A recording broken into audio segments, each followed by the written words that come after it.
What'd you say? What'd you say? You're handling very well. Thank you, because, misery loves company. One thing I'm not... I think this is why yesterday I was having like an emotional breakdown, because I just knew that the devil was just working and working in the evil spirits. So my ex-husband pulled up to my house with the cops and his girlfriend to get my car. So let me tell you the backstory. So when I met this leech, he had a car that his grandmother had to co-sign because he couldn't get his own credit. At the time, he wanted to get rid of his Wrangler that he had, and then he got into a lease. At that time, I had a Durango.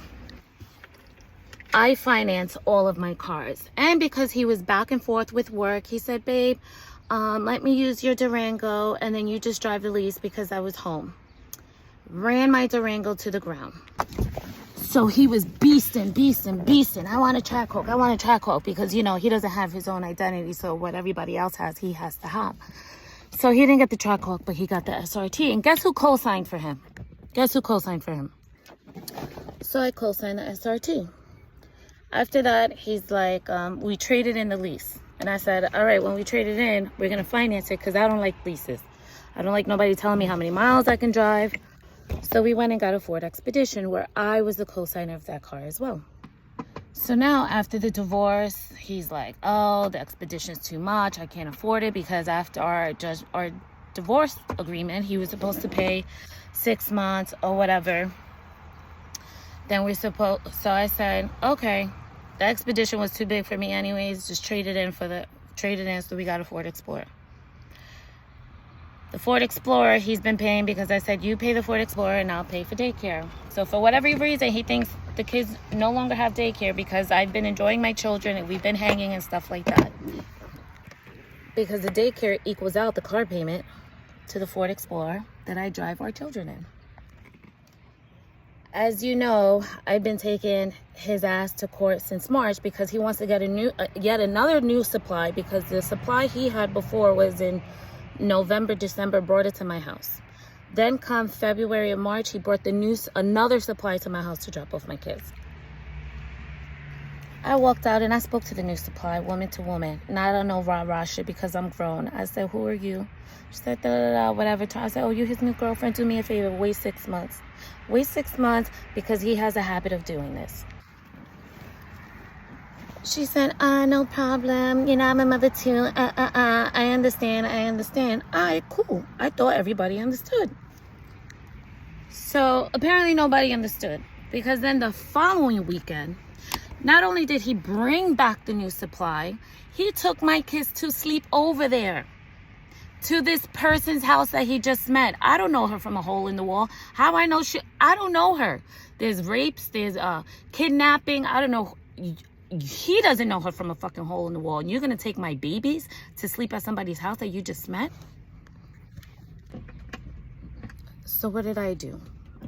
Because again, I'm too old for the rah-rah shit. I went to court and I filed papers.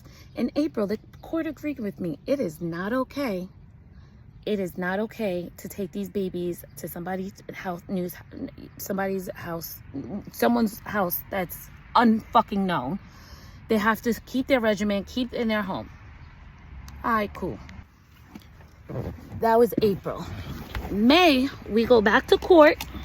May 16th, the day after my 40th birthday, because that's exactly where the fuck I want to be. In court, trying to tell a grown-ass man how it's not okay to have multiple people around our kids.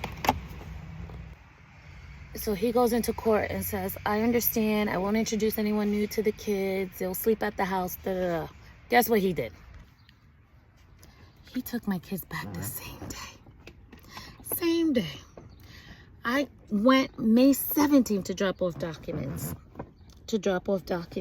And the kids weren't there at the house. And he's not the type where he's going to get my kids dressed and take them out on his own.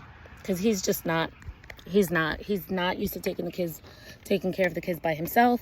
Anytime I used to drop them off, it was always the grandmother or the mistress, right? The best friend. Remember that story? Go back to my podcast. You know how he sleeps with his best friend? So now May 18th comes and I'm calling him and trying to speak to the kids. I'm like, yo, what is going on? Going straight to voicemail. Go to voicemail. So he finally calls me. I said, yo, I'm trying to speak to the kids. Oh, you're going to be doing this? Da, da, da, da, da. I already know where he's at. So I drive all the way to the girlfriend's house and I call the cops to do a welfare check, because while you busy arguing with me, calling me for 30 minutes straight back to back, where are my kids? So they do a welfare check. I go back to court. I'm a paper pusher.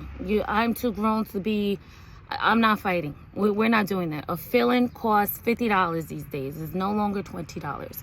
Go to court, file the papers, explain that he violated the order. The court agreed. Now he lost his overnights. He lost his overnights with the kids. And that's why I guess I was distressed, because now I have them all the time, because you're choosing a fucking female that you just met instead of just waiting 6 months to make sure that y'all just get to know each other before you introduce them to the kids. And now you want to be a bitter bitch and come take the car as opposed to talking it out with me, the car that I drive our kids around. Since March 2024, he has had his gun license revoked.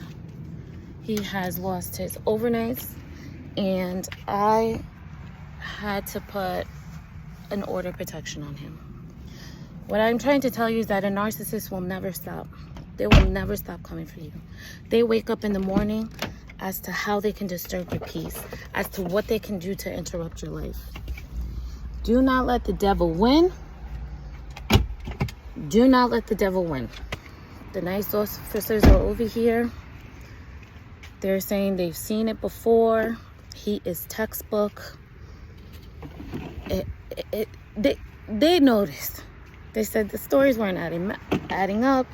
He said that you were the girlfriend. You said y'all were married. See here, I left his ass. Because a narcissist could not understand that. Why are you leaving them? How can you leave me? Now look at his bitch ass over there with the girlfriend. Look at their bitch asses over there. Come get your car. Come get your car. You bitch. Another day at my house, huh, Officer Winters? Hi, Marilyn. That was solved because of how cooperative you were. Well, you met me before. You know it. I know. I didn't think it was going to be an issue. There's nothing like a bitter man. No. That's it. Because guess what? God is going to bless me, and we're going to figure this out. All right.